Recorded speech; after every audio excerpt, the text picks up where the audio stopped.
So, hello, good morning. How are you today? I would like to start by referring to Unit 1, Part B in this video. It's on page 24 of your handout for Unit 1. Remember that this is a separate supplementary material. Just a reminder, you can upload this video, look for it under this name, and you can reflect upon this, maybe 1 or 2 students at the most. And you can upload this on our wall, on our Facebook wall, all right? As a round-off of the threefold reality of oral communication. So, as I was saying, we are heading towards Part B of Unit 1. This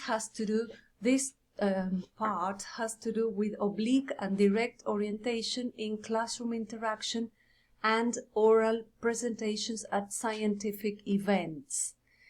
Classroom interaction is the typical communicative context that future teachers of English will be facing in their professional lives, whereas oral presentations is what focuses our attention for licenciados. Those students doing the licenciatura only, please send me a message via Messenger in our Facebook group, and so that I can confirm the list that I have of licenciatura students in my lists from CIU system, CIU Guarani. Why I tell you to do this? Because your practicos and your colloquio will be done based on your future academic profile. Those of you doing the profesorado will be doing activities pertaining to classroom interaction, whereas those students only doing the licenciatura will be making oral presentations as if they were producing spoken discourse at a scientific event. So, but as there are many of you, I just ask you to contact me, those students that are doing only the licenciatura, because the rest are either doing both licenciatura and profesorado, or just the profesorado. That's the vast majority of students, all right? Those of you that are doing both degrees need to choose whether you are going to do the practice based on classroom interaction, that is to say the teaching degree, or oral presentations. You need to choose because you cannot do both. Is that clear? But only those students that are doing licenciatura contact me on Messenger, and I will take down notes, because then I have to organize the groups, all right, for your practicos. Well, it's not that I organize the groups, you organize the groups, but you have to be all, for example, doing the teacher training so that you prepare something related to classroom interaction, or all of you doing the licenciatura. Is that clear? Should you have any questions, just let me know via Messenger as well. So, continuing with our unit, I'm going to refer to oblique and direct orientation in classroom settings. This is because we're going to see 2 videos that contrast these 2 extremes of orientations. Why do I say extremes? Because orientation is a continuum, you know, like a gradient. There are shades of gray in between. You produce your speech, your discourse, either mostly oblique or mostly direct, but it's very rare that you produce it 100% oblique or 100% direct. This dichotomy was proposed by David Brazil. David Brazil is the leading author this year. He belongs to the School of Birmingham. He passed away a few years ago, but his theoretical framework was very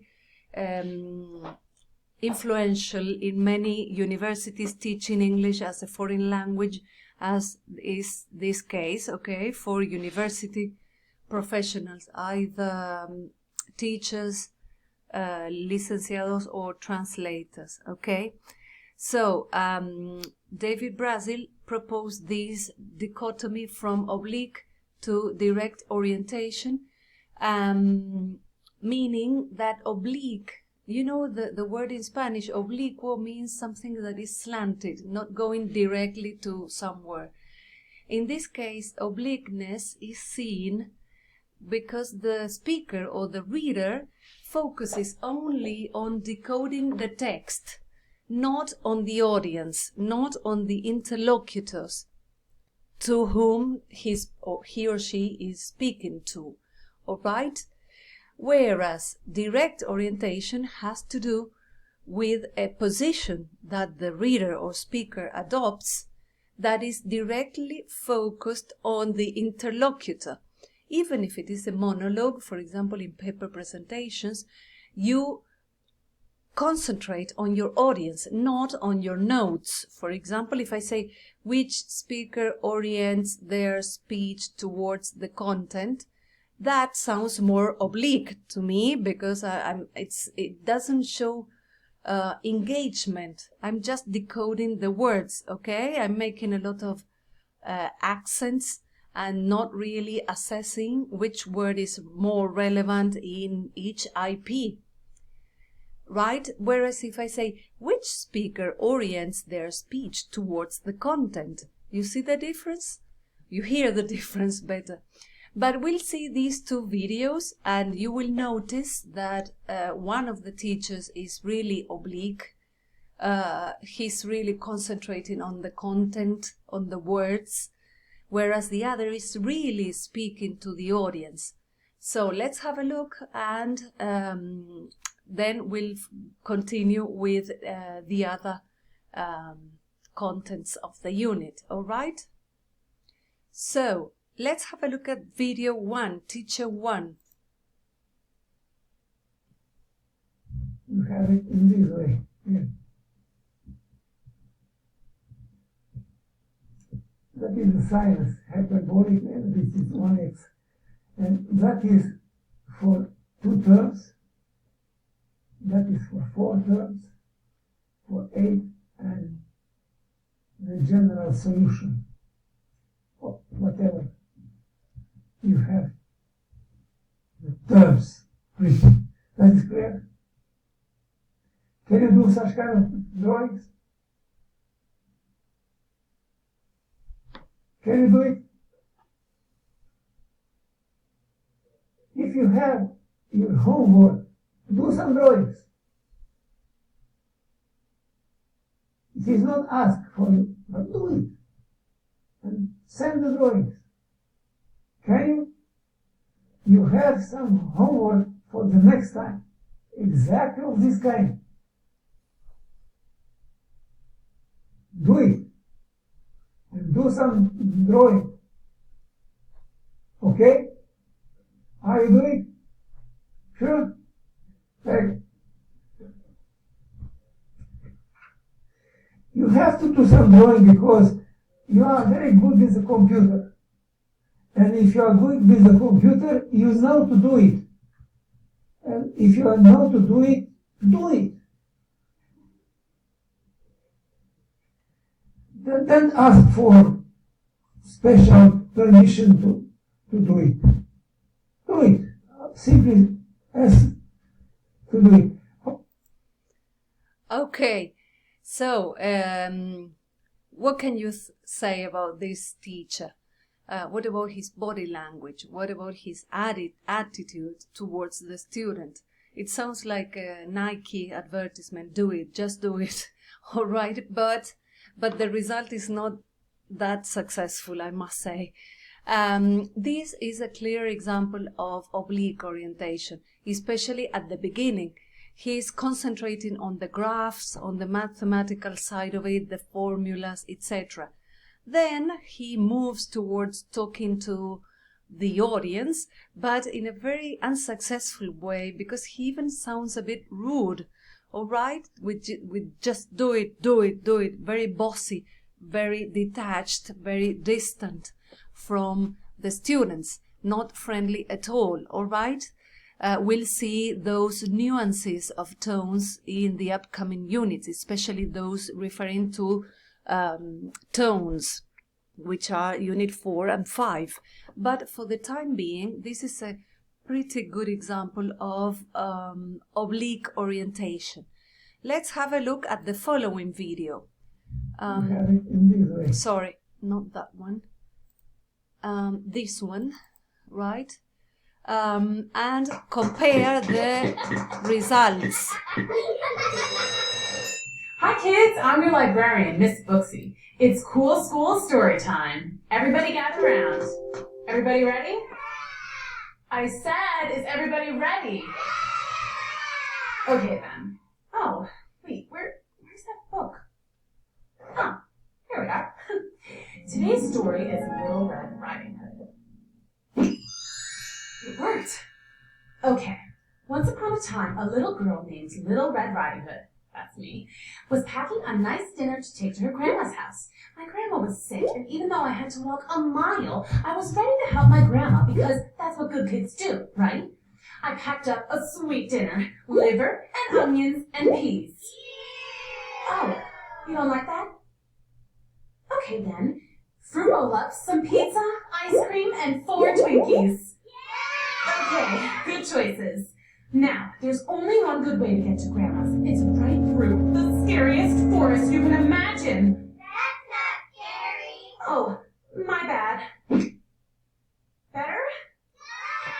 Good.